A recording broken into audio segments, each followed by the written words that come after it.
გამარჯობა.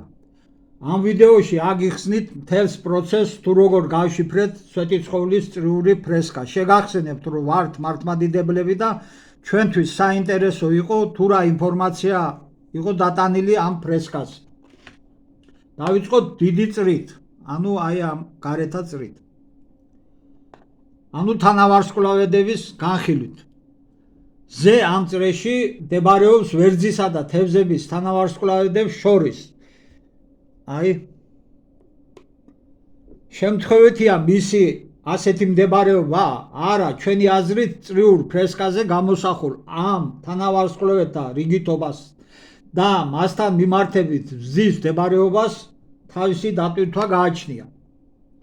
ძველი წელთაღრიცხვის პირველ საუკუნეში, როცა დაიბადა ქრისტე, ზე ყოველ გაზაფხულის ბუნიობისას ცის თაღის ეკვატორს კვეთდა ვერძისა და თევზების თანავარსკვლავედთა შორის და გარე წრეზე ზუსტად ასეთი სურათია ასახული, ხოლო რაც შეეხება მთვარეს, მისი მზესთან კომბინაცია იძლევა კონკრეტულ თარიღს და აგიხსნით. ანუ აი მთვარისა და მზეს მდებარეობები თანავარსკვლავედებთან მიმართებით. ჩვენ სპეციალური ასტრონომიული პროგრამის გამოყენებით შევძელით წარსულის სურათის აღდგენა. მთვარე, როგორც ის გამოსახულია წრიულ კალენდარზე, ფრესკაზე, სასწორისა და ქალის თანავარსკვლავედთა შორის ღამეულ ცაზე მდებარეობდა ძველი წელთაღრიცხვის 7 წლის 27 მარტს, ანუ ახალი წლის გაზაფხულის ბუნიობის მე-7 დღეს. აი ეს ცის თაღის აღვადგინეთ და გეტყვით ყველაფერს შემდეგ. რა ხდება მათ? თარიღი, რომელიც ცნობილია სახარებიდან როგორც მოსახლეობის საყოველთაო აღწერის წელი, არის ძველი წელთაღრიცხვის მე-7 წელი. და რატო ვამბობთ ამას? დავაზუსტოთ. და მას ზუსტად ემთხვევა ჩვენს მიერ წარმოდგენილი მსჯელობით მიღებული თარიღი. ეს კი ჩვენი ვარაუდით ნიშნავს ქრისტეს დაბადების წელს, თვესა და რიცხვს. მაშასადამე ქრისტე სავარაუდოდ დაიბადა ძველი წელთაღრიცხვის 7 წლის 27 მარტს. ზე როცა ცის თაღის ეკვატორს გადაკვეთდა ვერძისა და თევზების თანავარსკვლავედთა შორის და მთვარე ამოვიდა სასწორისა და ქალის თანავარსკვლავედებს შორის. იშვა იესო ქრისტე. მთვარის ამგვარი მდებარეობა არ ფიქსირდება არათუ ძველი წელთაღრიცხვის 20 წელს და ასე შემდეგ, ვიდრე ძველი წელთაღრიცხვის 7 წლამდე, შემდეგი ძველი წელთაღრიცხვის 6 წლიდან ჰეროდეს გარდაცვალებამდე. მის დროს აწამეს ქრისტე. ასევე არც ახალი წელთაღრიცხვის 23 წლამდე. ამას იმიტომ უსვამთ ხაზს, რომ სხვადასხვა მეცნიერი სხვადასხვა გამოთვლებით ამ წლების დიაპაზონში ვარაუდობდა და ვარაუდობს ქრისტეს შობის თარიღს. ესე იგი, ქრისტეს დაბადებამდე ძველი წელთაღრიცხვის 27 წელი, რამოდენიმე ათეული წლიდან და მისი დაბადების შემდგომ კიდევ რამოდენიმე ათეული წლის განმავლობაში მთვარე არ იმყოფებოდა ფრესკაზე წარმოდგენილ პოზიციაში მზესთან კომბინაციაში. აი ეს კომბინაცია მზის მდებარეობა ვერძისა და თევზების თანავარსკვლავედთა შორის გაზაფხულის ბუნიობისას ცის თაღის ეკვატორის გადაკვეთისასთან მთვარისა, სასწორისა და ქალების თანავარსკვლავედთა შორის იშვიათობა და დიდი დროით არ ემთხვევა ქრისტეს დაბადების აქამდე ცნობილ სავარაუდო წლებს, გარდა ჩვენს მიერ გამოთვლილისა, ძველი წელთაღრიცხვის 7 წელი. ოდიში. ახლა რაც შეეხება ძველი წელთაღრიცხვის 7 წელს, ამ დროს მოხდა მოსახლეობის საყოველთაო აღწერა. სარწმუნოა ეს ფაქტი, სარწმუნოა, რადგან ეს ამბავი მოთხრობილი აქვს ლუკა მახარებელს. იმ დღეებში გამოვიდა კეისარ ავგუსტუსის ბრძანება აღეწერათ მთელი მსოფლიო. ყველანი მიდიოდნენ ჩასაწერად თითოეული თავის ქალაქში. იოსებიც წავიდა გალილეადან, ქალაქ ნაზარეთიდან იუდეაში, დავითის ქალაქში, რომელსაც ეწოდება ბეთლემი, ვინაიდან იგი დავითის სახლისა და ტომისა იყო, რათა ჩაწერილიყო მარიამთან ერთად, რომელიც მასზე იყო დანიშნული და ორსულად იყო. მათი იქ ყოფნისას შეუსრულდა მარიამს შობიარობის დღენი. ლუკას სახარება არის 2:1-16. გამეორდეთ ძველი წელთაღრიცხვის 7 წლის 27 მარტს, როცა სავარაუდოდ დაიბადა ქრისტე, მთვარე მდებარეობდა სასწორისა და ქალის თანავარსკვლავედთა შორის, მზე კი ვერძისა და თევზების თანავარსკვლავედთა შორის. წრიული კალენდრის მეორე წრეზე გამოსახულია აი აქ ზეციურ ბინათთა ფიგურები, რომელთა რიცხვი ტოლია 12-ის. ამათგან მზის ქვემოთ ანგელოზი გამოსახულია ამფასით.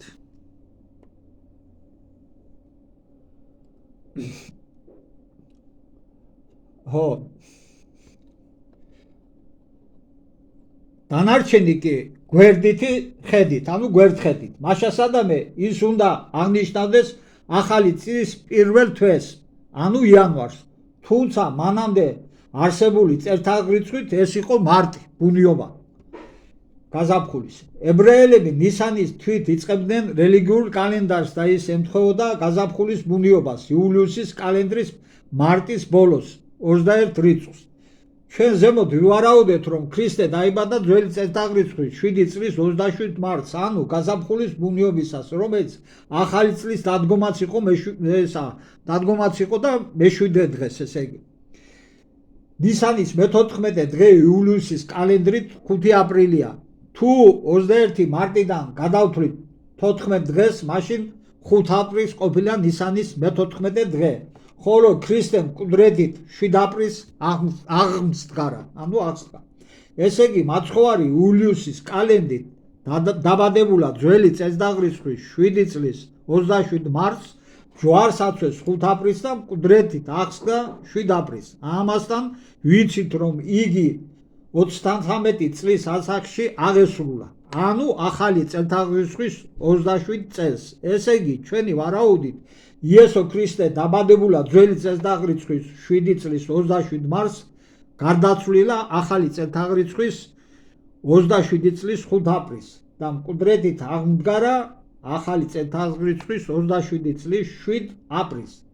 და ბოლოს თანამედროვე მართლმადიდებლური ქრისტიანული სამყარო ქრისტეს შობას 7 იანვარს ზეიმობს, რაც ჩვენი მოსაზრებით სრულიად თავსებადია იმ დასკვნასთან, რომელიც ზემოთ წარმოგიდგინეთ.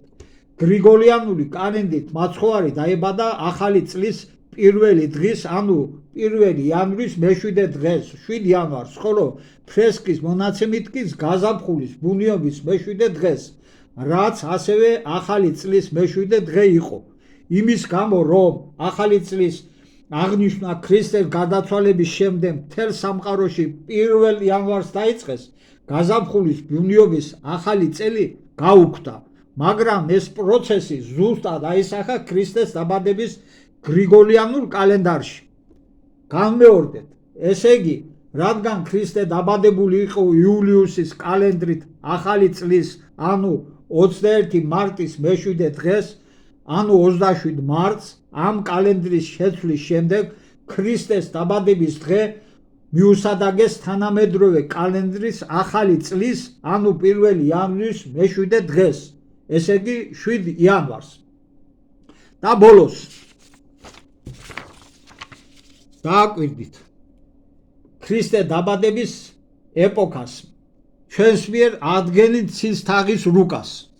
აი აქ არის ქალის და თევზების თანავარსკვლავედი, აი მთვარე და ეს არის მზე ვერძისა და ისა ბოდიში თევზები არა, ქალისა და სასწორის თანავარსკვლავედები და აქ ვერძისა და თევზების თანავარსკვლავედი. აქ მზე არის, აი ეს არის მთვარის მდებარეობა.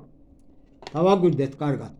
ეს აღვადგინეთ იმ ეპოქის ცის თაღის რუკა, რომელზეც მისი დაბადების დროა დაფიქსირებული 04 საათი 04 წუთი და 23 წამი.